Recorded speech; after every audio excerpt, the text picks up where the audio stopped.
The follow-up question, of course, to that was, well then, how do I find my readers? Because we all have it in our head that the answer to finding more readers is to post a lot on social media, and then people will see, oh, this person writes books and follow you and read your books. And that's not how it works. And so how does it work? Well, I'm going to tell you.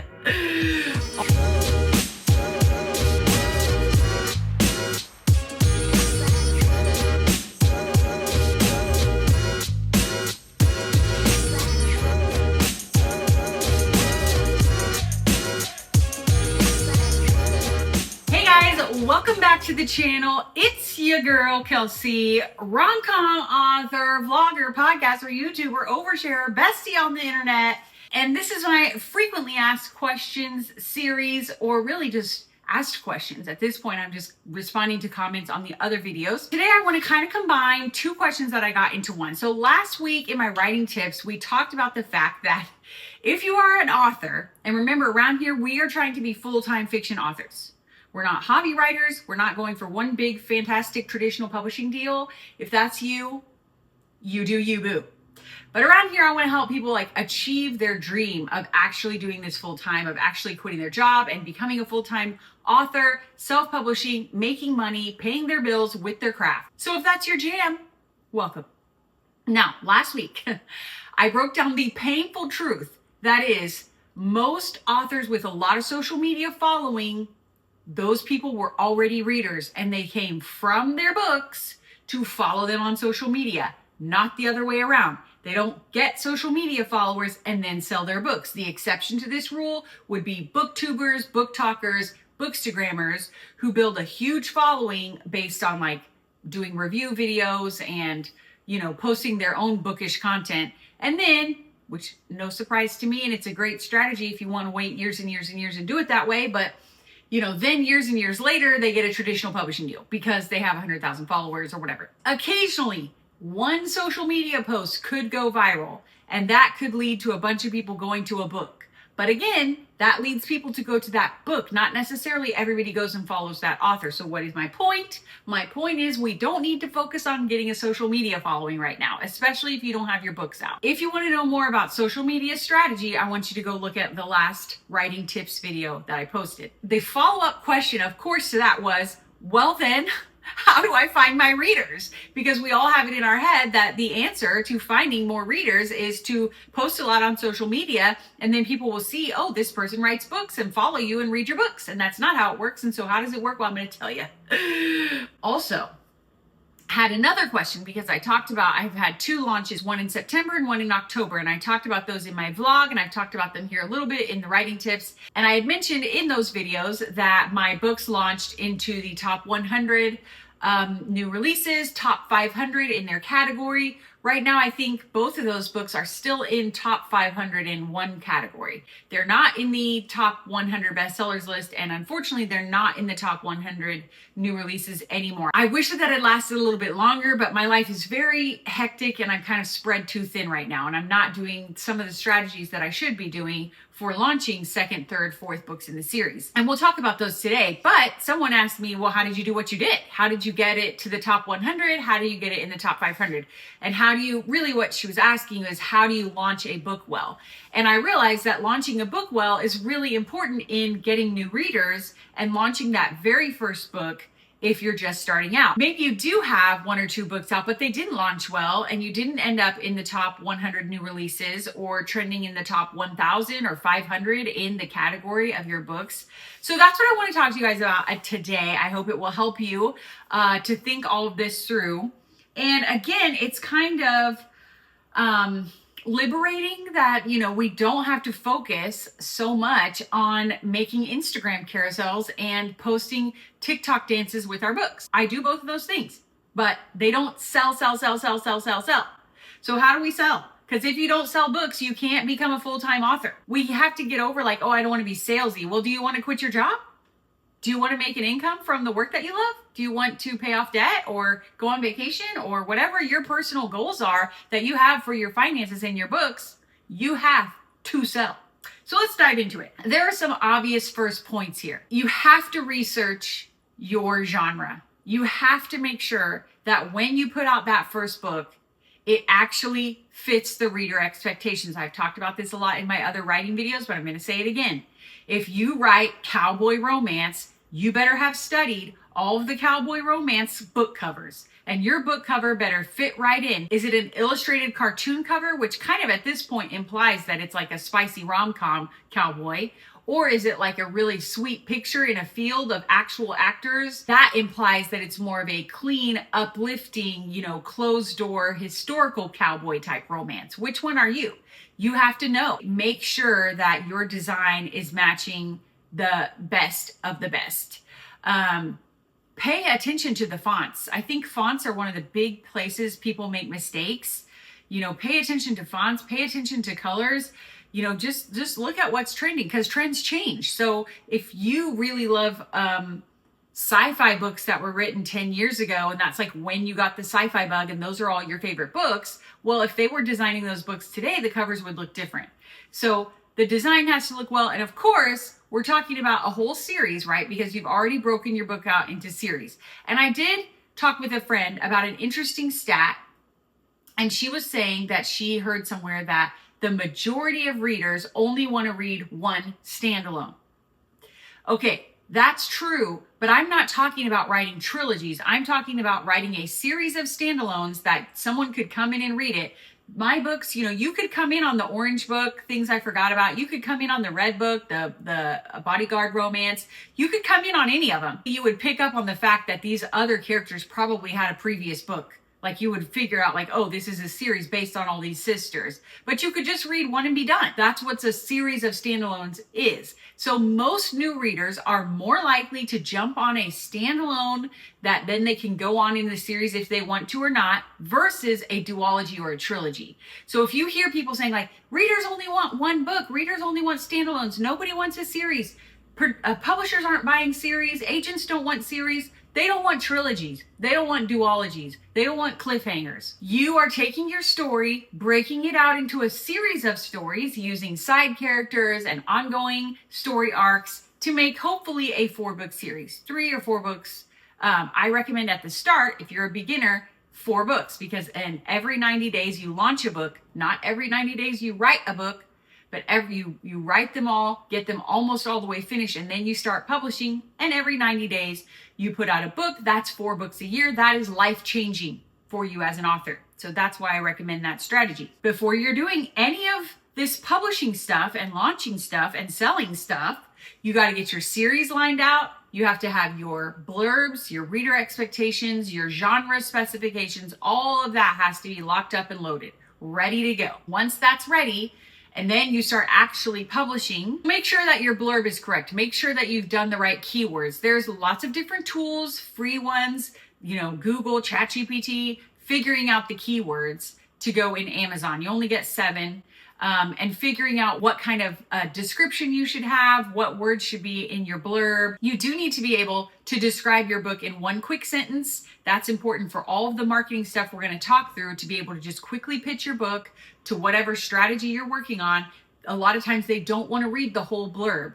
So you also need to have a really great one-liner that describes your book. Remember, you are going to have your Instagram profile set up after you have a couple books out, or after you launch at least 1 book, and you're going to have a website just so that people can tell you're a professional. Not because anyone's actually going there, not because you're going to sell from there, just because if they were to look you up on Instagram and see like, is this a legitimate author, has a lot of stuff going on and will put out more books in the future? Do I want to take a risk on this person I've never heard of? You want to make sure you have your ducks in a row, but only just set up. We're not worrying about them. Once all that's set up and ready to go, that gets us into launching. There are some strategies that I recommend that you do at the beginning that you don't do forever. One of those is free promos, free samples, and newsletter swaps. So if you have literally 0 readers, no friends or family or followers to pull from, where are you going to get these people?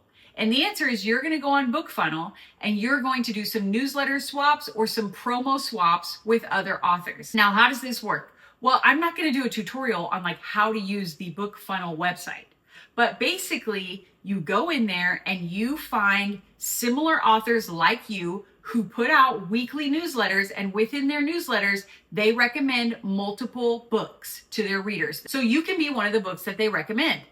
If you are selling a book, you could give away a free sample. So that has to be less than 10%. There are rules on how long your sample can be. Another great strategy is to have a related book, so a novella or an epilogue or a prequel or something short, can be a short story that brings people into your world that you give away for free forever. Now, there are some people who will give away the first book in their series for free forever or for 99 cents forever. And so you could do a 99 cents promo. I don't love that forever, but for launching, you can. You can say, my book is on sale for 99 cents. And then there are newsletter swap opportunities for 99-cent books. There are also newsletter opportunities for Kindle Unlimited only. So you could do that if your book is, you're charging for your book, but it's in KU. Why this is a bad strategy long-term is because most of these people who get these emails, there's no guarantee they're actually going to click on your book because they're getting an email filled with 15 or 20 books. They may not click on yours, which is why you need an amazing cover, because a lot of covers are bad. And if you have a great cover, then you'll rise to the top. Make sure that there's a blurb of what you're like. You make sure on your cover design, it says a funny best friend's lover's romance or a spicy cowboy forbidden romance. Put your keywords on the cover for this promo. It can be a promo specific cover. Does that make sense? So like the cover that goes on Amazon doesn't have to have a big one-liner with all the tropes, but you can create one of those that you upload to these promo sites because then you're more likely to get the readers. Now, these readers are not high quality readers because they're looking for free books. They're looking for discounts. They might be binge readers who read a lot and read really fast. They also might be people who are just kind of addicted to getting the deals, and they do Stuff Your Kindle Day and they're like constantly downloading free books and then they forget to read them. This is a very normal thing. Lots of readers do it. That's why they're not super high quality, and I don't want you doing this strategy forever. But when I was launching my first few novels, so Things I Should Have Said and Things I Overshared, that's book 1 and 2 in my 6-book interconnected standalone rom-com series featuring a family. Okay, when I was promoting the first couple books, I had the prequel also done, and I was giving that thing away for free, and I was just cranking it out, tons of promos. And I probably had 4,000 or 5,000 email addresses that I got from that Things I Always Wanted. It's the teal one behind me. Things I Always Wanted free book. I probably had 4,000 or 5,000 emails. Eventually, I went through and I deleted most of those email addresses from my list because they never opened my emails again. You see why I'm saying this isn't a long-term strategy, but some of them will. Some of them will be like, I loved this book. I cannot wait to see what else she has next. And so they actually do open your emails and they actually do go stalk you on Amazon and they do read all of your books, but it's a small percentage. So that's why we only want to work on this strategy at the beginning. Another similar strategy that we only want to use at the beginning because it is not high quality is something like doing follow for follow. I did follow for follow on TikTok just because I was hovering at like 7,000 followers and I really wanted to get to 10,000. So, you can use them for strategic times in your career. And at the beginning is a great time to do this. Now, if you do follow for follow trains, a lot of those people are going to go back and unfollow you later because it's lame. It's a lame strategy and people are not nice who do it, but that's how a lot of people do it. And if that's the case, again, you don't want to spend a lot of your time doing this, but at the beginning, you will get a few who are not lame and they will follow and they will stay. And you're going to do the same thing. You're going to follow them. So this is, it's not like you're going to have thousands of followers all of a sudden, but maybe you suddenly are following, 200 authors and readers, and 200 authors and readers are genuinely following you back. And I need you to hear that takes time. It takes time to sit on social media and do follow for follows, to do follow trains on Instagram, which is another one. Instagram and TikTok both have these. Again, not high quality, but it's better than zero. So you're going to play the numbers game. You're going to spend some time, maybe 20 minutes a day doing this, just building and growing and working a little bit. What's more effective is to put out your first 2 books and then start running either Facebook ads or Amazon ads. I recommend Facebook, but especially for the rom-com genre, this is what I did, was a simple Facebook ad to book 1. All of my Facebook ad dollars went to a simple ad that led to book 1 in my series. And then people would read book 1 and they would go on to book 2, etc. So there are other things that you can do that are paid promotions, like getting listed in the huge, very well loved and opened emails that are discounts. So like BookBub is the biggest one. You can't just get listed in BookBub, but there are smaller ones that you just pay a fee and you get listed in there. If you have a 99-cent book, if you have a free book, you can pay to be in these very, high quality email lists where people actually open the email each week and they scroll and find books that they think sound appealing to them. There are a few services that do this, but the point is you pay a little bit of money, and it's especially effective if you have a book that's currently 99 cents or $1.99, some sort of discount. Again, these are discounts, but with the big lists where you have to pay to play, you're getting a much higher quality audience. Another strategy that is similar to that is not paying, but it is losing money, is when you launch book 2 at $2.99, $3.99, $4.99, for a week, you can run a Kindle countdown within your KDP dashboard and list your first book in series for 99 cents. I did this both in September and October with my launches. So my September launch was a spinoff.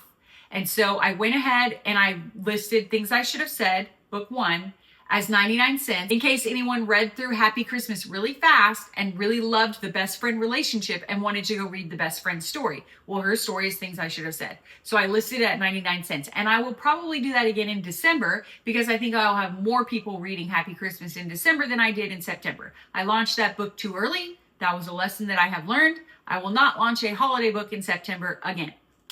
Now, for the other book, for my secret pen name, is book 2 in the series.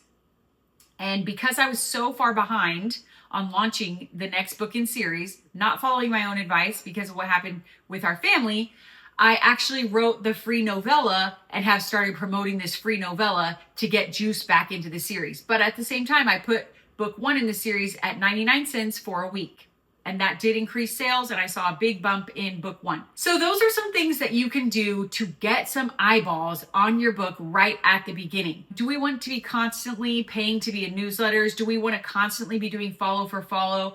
No, but the 99 cents first book in series for 99 cents every week that you have something else launch, yes, you want to do that forever. I think it's a great strategy. You want to try to get people back to book 1 so that they go ahead and read all of your standalones in the series. A common question about the first time launch is, should you have a pre-order? And this honestly is all over the map, you guys. A long pre-order is what some people love because they have it way out in the future and it's kind of low pressure, but not no pressure because it is out there, and they just let it sit. I like a short pre-order window because I really want to push a spike of sales right before the book goes live. And I think that's my key to getting in the top 100, top 500, is that I really push everyone to go pre-order the book 2-3 days before launch day. I mean, right before. I start really posting 3 days out, like, hey guys, pre-order, hey guys, pre-order, hey guys, pre-order. So if you have an email list, tell them to pre-order. If you do have 200 social media followers, ask those 200 people to pre-order. But also there are some people who never do them because they don't like the pressure. They don't like having to think ahead, strategize, set calendar alerts, make sure that they don't miss anything, because Amazon will penalize you if you miss a pre-order, if you don't have your files organized and uploaded in time. Amazon does not like that, and they can take away your ability to have pre-orders ever again. So you just want to really be careful, make sure that you're ready. But because of all of that stuff, some people never do pre-orders and they are full-time authors crushing it. So don't overthink this. Ask yourself, do I want the pressure of having this deadline that's public, that's out there? I have to have all my files uploaded and I have to be locked and loaded and actually posting and actually sharing, making sure I meet my pre-order deadline. Or do I want to just get it all done and then publish right then? It's hard to promote a book coming out without a set release date. I mean, this is the way the big boys do it, right? They talk about their release date forever and ever and ever before the release, usually like a year or 6 months out. And for me, after December is over, I am planning to have a book out The third in my romantasy trilogy is probably going to be out in February. So I'm going to just start talking about February pre-orders. Hey guys, this is coming out in February. I won't link to the pre-order until right before the launch date, but I will talk about it. Then as soon as that book is done, I will switch to promoting my summer release, which comes out in July. But again, all of this, that like mojo and momentum only happens if you have multiple books out. So if your first book is happening, just go get some newsletter swaps. Get some promos in BookFunnel. You can reach out to other authors through Facebook groups. You can reach out to other authors through BookFunnel and on Instagram and TikTok, seeing other authors who only have a few hundred followers and say, hey, do you want to do a giveaway together? Hey, do you want to do a live stream together? These are the kinds of things that, you know, they might say no, they don't know you, you guys are strangers, but you can ask. 2 more big strategies to wrap up this video. But before I get to that, I just want to remind you that if you want to stalk me and see if I even know what I'm talking about, I encourage you to download the audio Kindle or go get the paperback of Happy Christmas right now on sale near you. Okay. Or if you're interested in maybe working with me on your books and your writing, go to kelseyhumphreys.com/writing and get on my waiting list. The other 2 big strategies for launching, number 1 is advanced reader copies. And I know people talk about ARCs all the time, and it seems very overwhelming and stressful because how are you going to get ARCs from nowhere? Okay. Well, you can pay. You pay on BookSirens, you pay on NetGalley. Those are my 2 favorites. NetGalley, though, people tend to be brutal. They're not very generous with their 5 stars on NetGalley. These are people who are semi-professional. Either they're librarians or they're editors or they work in a bookstore. I mean, it's part of their career, a lot of them, or they're, you know, they post reviews online and people trust them. So like, they're just not handing out 5 stars willy-nilly. So you may want to skip NetGalley until you've worked on your craft and you have a few books out and you've gotten a lot of reader feedback. But BookSirens is one that is a little more like non-professional, amateur reader. People just enjoy reading. So go on BookSirens and they will help you find advanced readers. There are also Facebook groups that are like ARC readers and ARC authors. And you can go in there and post, hey, this is the kind of book I have. I am looking for new ARC readers if anybody would like to read it. You can obviously post on social media about your ARCs, but if you only have 10 followers, that's probably not going to do you very much good. You know, if you post a TikTok, a book talk that's like ARC readers wanted, and make sure you really talk about your tropes and why they would want to read the book and why it's juicy and interesting and different than the other, you know, 1,000 books on their TBR. This is the thing you have to understand. I know you love your story. I know you think your book is amazing, but that reader that you're trying to reach has 100 books, sometimes a stack physical, 100 physical books she's got to read through because she bought them and she wants to read through them. That's her to be reads pile. Why is she going to stop her 100 readathon she's got going on for your book? Well, she will if you make it compelling enough.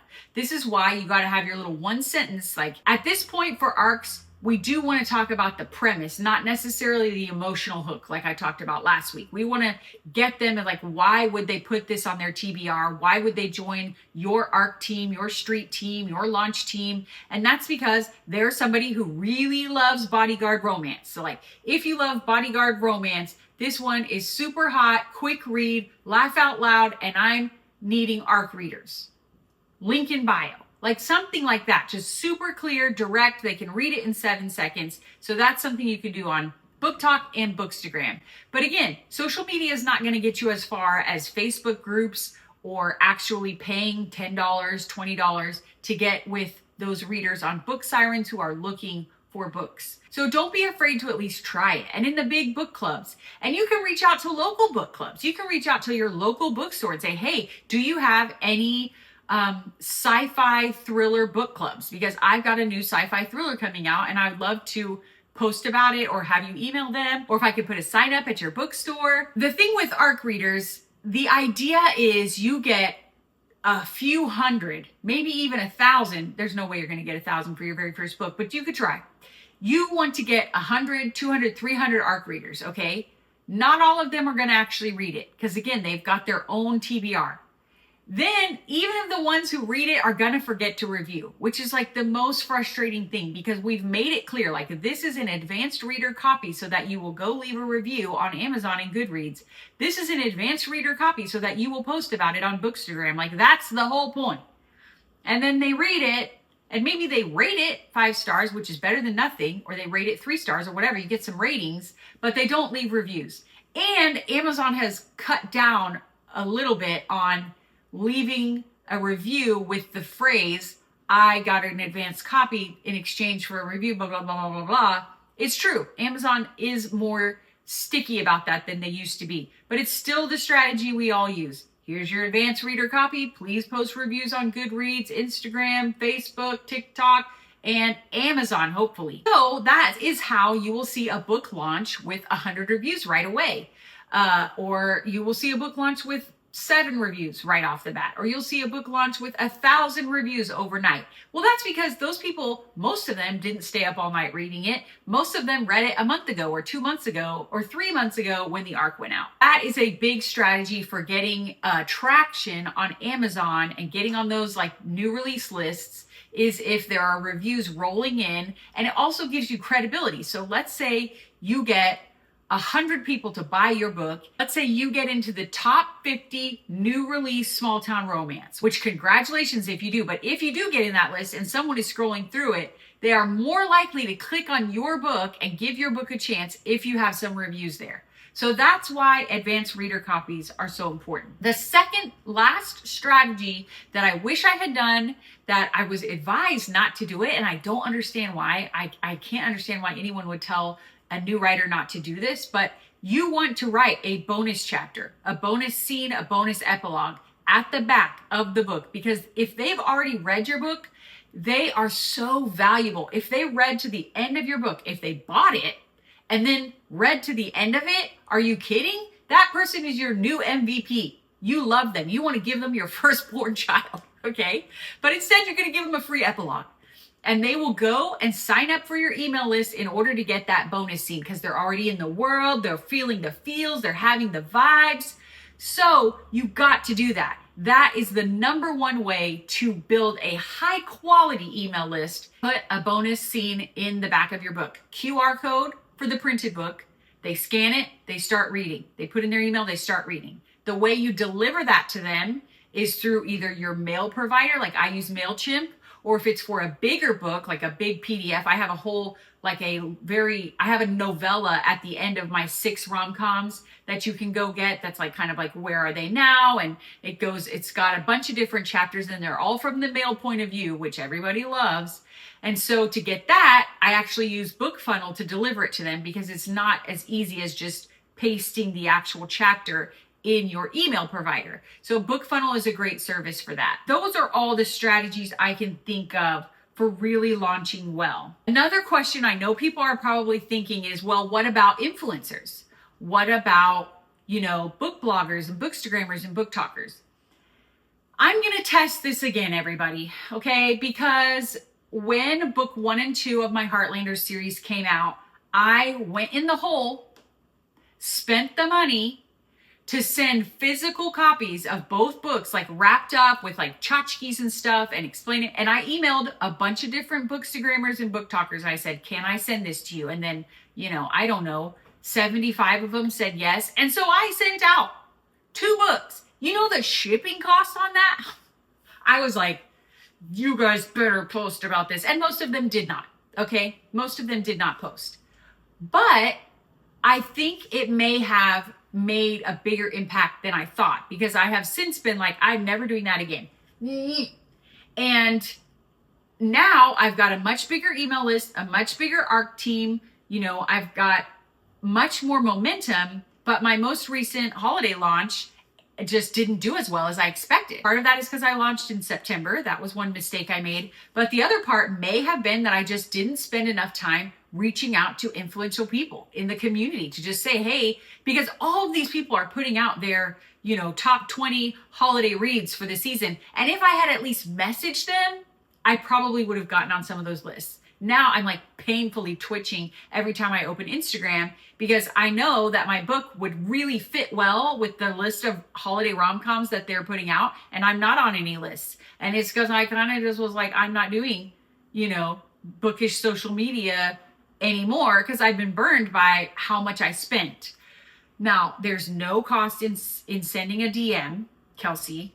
Humble yourself and do it. And also, I could have reached out to more people about, hey, would you like an arc of the holiday book? And one big thing was I was planning instead with the holiday book. I don't have, oh, here. I was planning instead, I have these special editions. These are illustrated, which if you're not in the romance genre, I know that that sounds kind of weird, but let me tell you, people love it. So like this has 20 plus really great, beautiful illustrations in it. It's hardcover, it's signed. And so I had this whole launch strategy that was based on special editions and being out in person on a book tour, which I already told you that I canceled because I did not anticipate the amount of stress that would be involved in leaving my family. And I overestimated like just how much work the tour was going to be far away. Like I didn't plan just like a little tiny local tour because Kelsey always goes balls to the walls and just like does too much. And so I'm like booking stuff across the country. Well, then by the time it came time to do flights and hotel, and if I was going to take my assistant with me to help, holy Toledo Batman, it was so expensive. And like, I'm willing to go in the hole for an event because you meet people in person, you really connect with readers, and that is worthwhile in its own right, but not for a whole book tour that's like multi-city and all that. So I canceled most of those, which then my strategy kind of fell apart. And so maybe if that had happened and if I had been out at the bookstores and doing a bunch of content and B-roll and meeting people and like a lot of, social media content and video content out doing the book signings, maybe I would have had the boost that I wanted.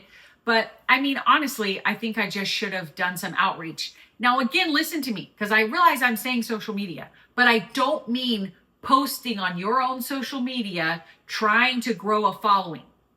That's not what I'm talking about. I'm talking about reaching out to the influential people that you have access to, maybe friends of a friend or someone who's in a very niche genre with you, or, people who have maybe liked or commented on friends of friends stuff, just somewhere, somehow in your orbit, or even the big ones. I mean, sometimes they'll just take applications or they list their address or they have their email. You can reach out to even the big ones. I'm talking about like community building and strategic outreach and sending DMs, not I've got to post every day and grow my social media following. Right? I hope that makes sense. So I hope this video answered your questions. I feel like this wasn't like the most fun video, but it was hopefully helpful and strategic and helped you to think about launching your book. If I left things out or if you have questions, your comment becomes my next frequently asked questions video. Again, go to kelseyhumphreys.com/writing to get on the waiting list. I would love to hear from you guys. I love your comments about where you are in your author journey, your questions about your books. I guess I'm part of AuthorTube now, or WriterTube. I did not really set out to do that, but it just kind of started happening because I was like, I can answer some of these questions. So this has been really fun. And I hope if you are an author, you will consider liking and subscribing. I also have a writing vlog and I have a funny self-help podcast. So that's 3 videos a week here on YouTube. So I hope you'll subscribe and I will see you next week for the next video.